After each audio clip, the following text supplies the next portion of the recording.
Little boy who wants to buy a toy for his dying younger brother is kicked out of the store.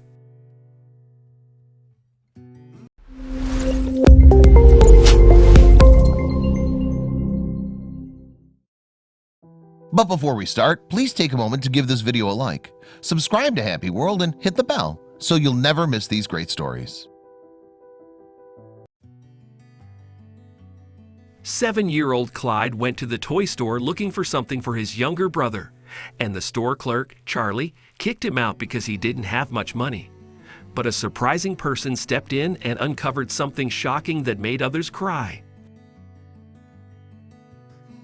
"I want to buy this toy for my little brother Eddie," Clyde told the store clerk after browsing the aisle for a couple of hours.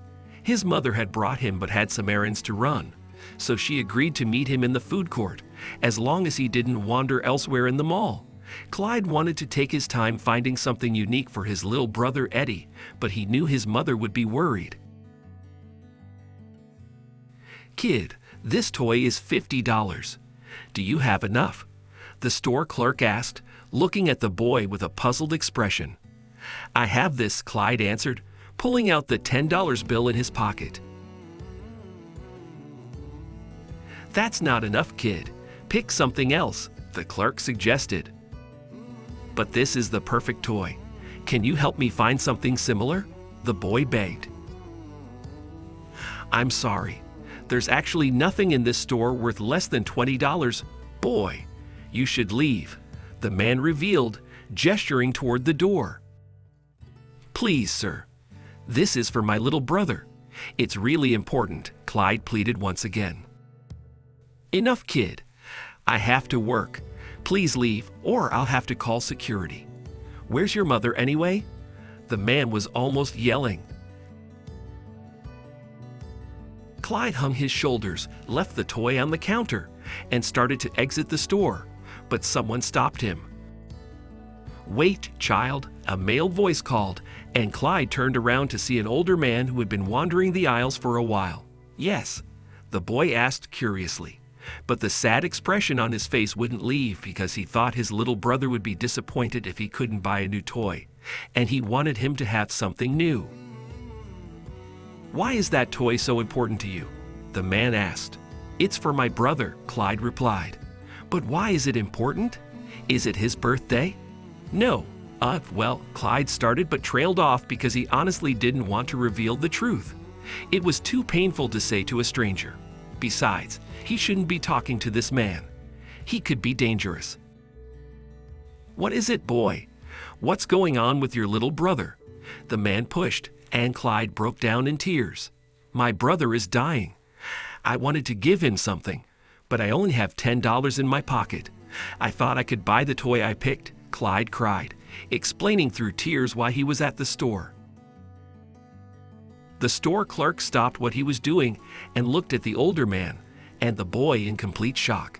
He heard the entire thing and felt horrible that he had denied the boy the toy, but the kid could be lying to get this toy. The older man turned toward the clerk and grabbed the toy that Clyde had left on the counter.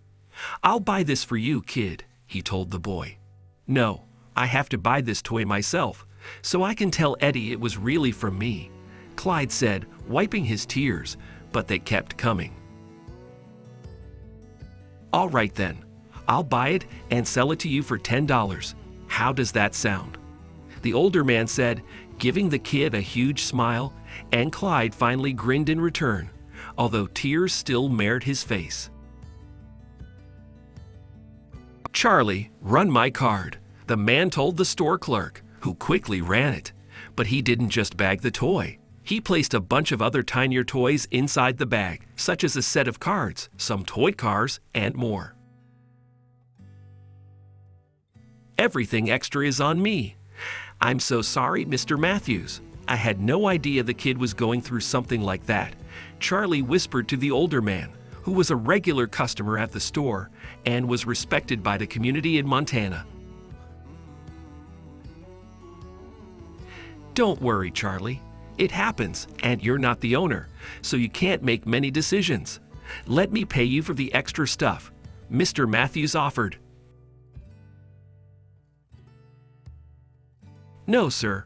I'm paying for that stuff myself," Charlie responded, and Mr. Matthews nodded, grabbing the bag. He approached Clyde, gave him the bag, and told the kid that he was the best big brother in the world. "Thank you, sir. My brother will be very happy," Clyde responded and left the store to meet his mother at the food court. That night, he and Eddie played like never before. It was the best time of their lives, but sadly, the sick boy died the following day. Clyde was inconsolable, and his parents tried to appease him by telling him that Eddie was probably playing with the toys in heaven. Clyde liked that idea and seemed a bit calmer despite his intense grief. Mr. Matthews attended Eddie's funeral, as he had asked around town about the kid's family. Meanwhile, Charlie heard about the boys passing a few days later and vowed to spend some of his monthly paychecks buying toys for sick children at the hospital.